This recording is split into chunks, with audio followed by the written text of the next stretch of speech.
I started Simple Gourmet Syrups about 18 months ago. I've made maple syrup for about 15 years since we've owned our farm, and a friend of mine told me about hickory syrup. I fortunately have 10 or 15, maybe 20 shagbark hickory trees on this property. So I started experimenting with the process for making hickory syrup, which is not very well known.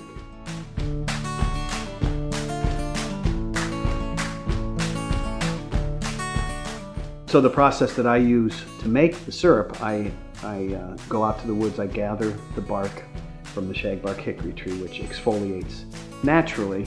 It actually falls off on its own, and you'll find it all around the base of the tree.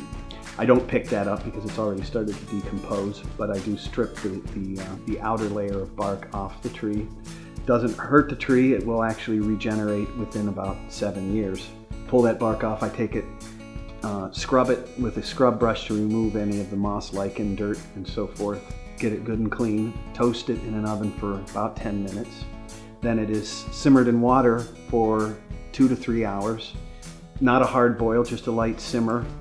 I then strain it through a very fine mesh, take it back up to, or actually add my sugar, and take it back up to 220 degrees, or right under the boiling point, and then it's bottled and sealed and then aged for a couple of months before it's sold.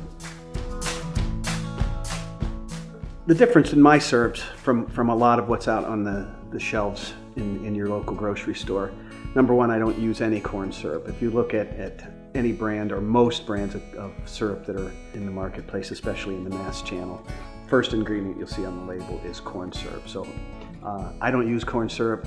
I believe that it basically is a filler, and it's not the healthiest substance to be ingesting. And I think it affects the flavor. So my process for all of my syrups, and mostly with the fruits, is that I pick the fruit, or I purchase the fruit from a local grower on Monday. Tuesday I'm in the commercial kitchen and I'm cooking that, straining it, adding natural evaporated cane juice crystals to sweeten it, and a little bit of citric acid. I don't use diglycerides, I don't use emulsifiers. It's all natural ingredients and very simple ingredients.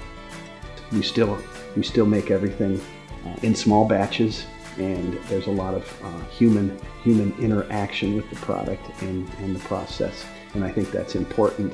And I'm hoping that my son or one of my daughters wants to get involved, and this truly becomes a family business.